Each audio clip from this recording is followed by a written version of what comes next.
여기에 이강인 억가하는 사람들은 정말 이해할 수 없다. 이 통계를 봐야 한다.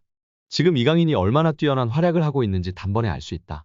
지난 도르트문트전 이후부터 계속되는 이강인 억가인데요. 자꾸 선을 넘는 모습에 이강인 억가 좀 그만하라는 팬들도 많아지고 있는 실정입니다. 특히 프랑스 현지 축구 전문가 및 매체들이 지나치게 이강인을 폄하하고 억가하는 실정에 분노가 치밀어 오르는데요.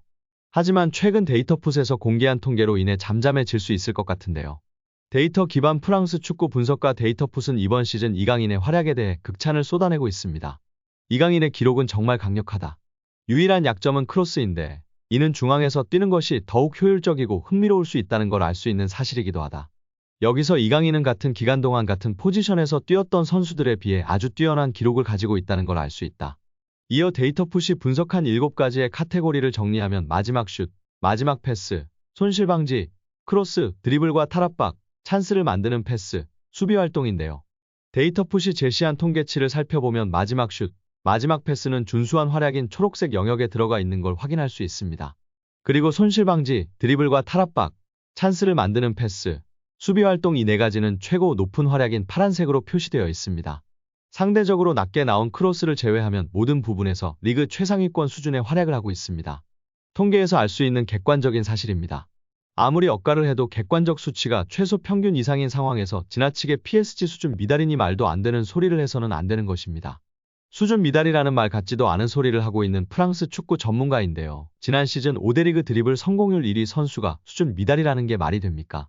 또한 엘리트 카테고리에 들어있는 부분 역시 리그 최상위권임을 알 수 있습니다.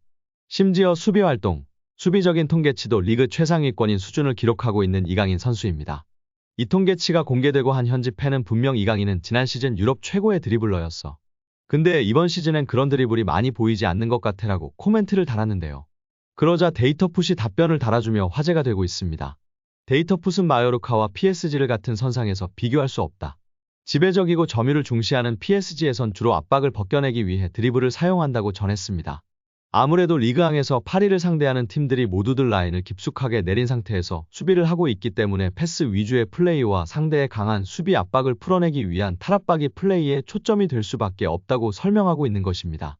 마요르카에서는 역습 상황에서 빠르게 치고 나가는 공격적 드리블을 할 수 있었다면 파리에서는 탈압박 위주의 드리블을 할 수 있다는 것입니다. 또한 무엇보다도 찬스를 만드는 패스, 손실 방지 부분이 엄청난 수치를 보여주고 있는데요. 이를 통해 이강인은 충분히 파리 생제르맹에서 가장 창조적인 선수로 찬스를 만드는 패스를 수없이 뿌리고 있으나 특히 덴벨레가 자주 말아먹어서 공격 포인트가 나오질 않고 있는 것입니다. 이미 지난 일전에서도 완벽한 2차례의 키패스가 전달되었으나 득점으로 만들지 못한 덴벨레였습니다. 끝으로 데이터풋은 이 말을 전하며 팬들의 관심과 공감을 받고 있는데요. 이번 시즌 맨시티에서 오른쪽 윙으로 나오는 베르나르도 실바와 아주 비슷한 지표를 가지고 있다고 전했습니다. 이를 통해 이강인은 왼발을 쓰는 오른쪽 윙포워드로 가는 게 나을지도 모른다. 그는 좀 더 깊숙하게 뛰거나 음바페와의 호흡이 조금 더 수월할 수 있기 때문이다 라고 전하며 팬들의 공감과 지지를 받고 있습니다. 현지 매체들의 평가는 또 한 번 엇갈리며 화제입니다. 프랑스 구공민은 평점 5점과 함께 좋은 점과 나쁜 점을 모두 보였다. 간헐적으로 좋은 패스와 볼 소유를 보였으나 어리석게 볼을 잃었다. 고 말했으며 르 파리지앵은 최하점을 주며 그는 경기에서 벗어났다. 완전히 실패했다. 긍정적인 모습을 보여주지 못했다. 애매한 활약들만 있었다. 고 혹평했습니다. 반면 골닷컴은 중간 평점인 6점을 부여하며 일반적으로 미드필더진에서 활발하게 움직이며 소유권을 깔끔하게 유지했다. 고 전했으며 개프렌치 풋볼은 창의적인 모습이었다.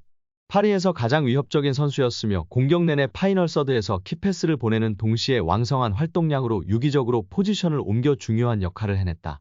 고 극찬했습니다. 프랑스 매체들의 평가는 다소 주관적이라고 볼 수밖에 없는데요. 최소 혹평을 하면 안 되고 준수한 평가를 받아야 합니다. 앞서 이야기했듯이 알고리즘을 바탕으로 평점을 매기는 축구 통계 매체들의 평점이 높거나 준수한 편이었습니다. 이강인이 이런 혹평을 받으면 우가르테와 덴벨레, 바르콜라, 에머리 등도 같은 취급을 받아야 할 축구 통계 매체의 평점이었습니다. 이런 편파 판정은 이번 한 번이 아닌데요. 지난 챔스 뉴캐슬전에서 최악의 모습을 보인 바르콜라 선수도 혹평을 받은 적이 있습니다.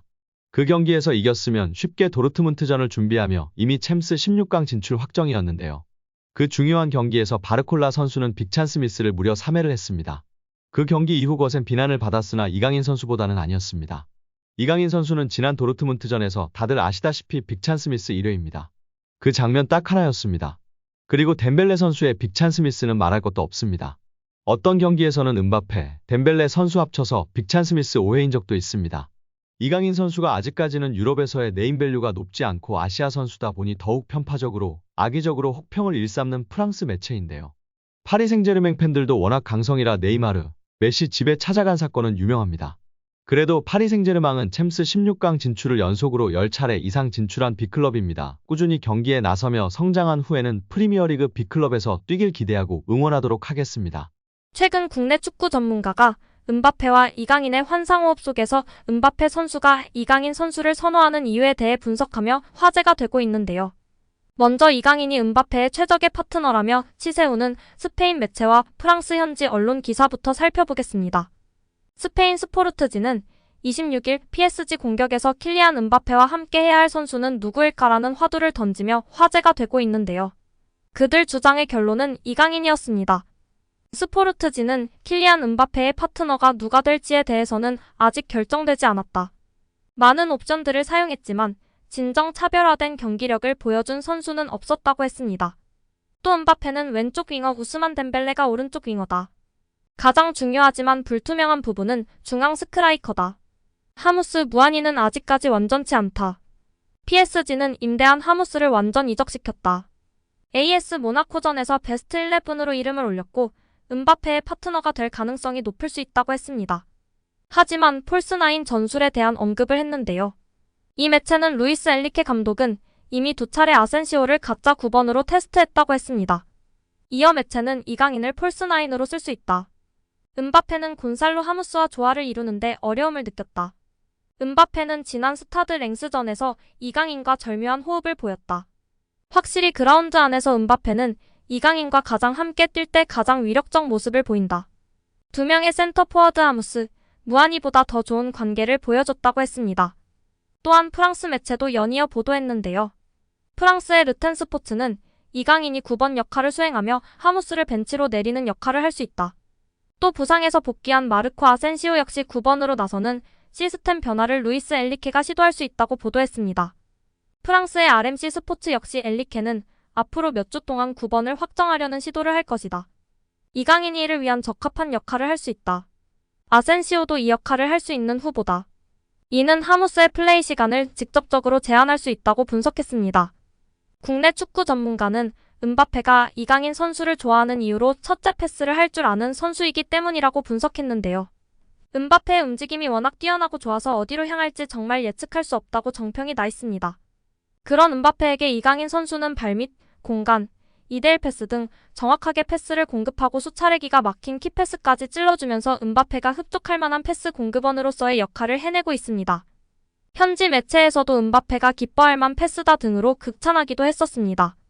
둘째로는 볼간수, 탈압박, 수비 가담력을 갖췄기 때문이라고 봤는데요. 무엇보다도 다른 선수들보다 적극적으로 수비하고 수비 가담력과 수비력도 지난 마요르카에서 일취월장하여 큰 장점으로 꼽힐 정도로 수비 가담 능력이 좋아진 이강인 선수입니다. 아무래도 다른 선수들에 비해 은바페 선수가 수비 가담이나 압박을 안 하려고 하는데 뒤에서 이강인 선수가 헌신적으로 수비 가담과 압박까지 해주니 좋아할 수밖에 없을 것 같습니다. 셋째로는 프로페셔널한 동료이기 때문이라고 봤는데요. 이전에 월클 네이마르 선수를 강하게 비판했던 은바페 선수는 네이마르 선수가 경기에서 패한 이후 아무렇지 않게 파티를 즐기는 등의 모습으로 인해 크게 실망하고 그런 모습을 비난하기도 했었는데요. 승부욕, 프로페셔널한 모습을 중시하는 은바페가 우리 이강인 선수가 얼마나 승부욕이 넘치고 프로페셔널합니까? 완전히 반할 수밖에 없을 것이고 여기에 케미까지 맞는 환상호흡의 성격까지 밝으니 자연스럽게 찐케미와 브로맨스가 생길 수밖에 없다고 분석했습니다. 현지에서도 은바페를 살리기 위해서는 이강인이 제격이라고 이야기하고 있는데요. 과연 엔리케 감독이 이강인 선수를 어떻게 활용할까요? 계속해서 지켜봐야 할 것 같습니다. 우리 이강인 선수 부상 없이 맹활약하기를 기대하고 응원하겠습니다.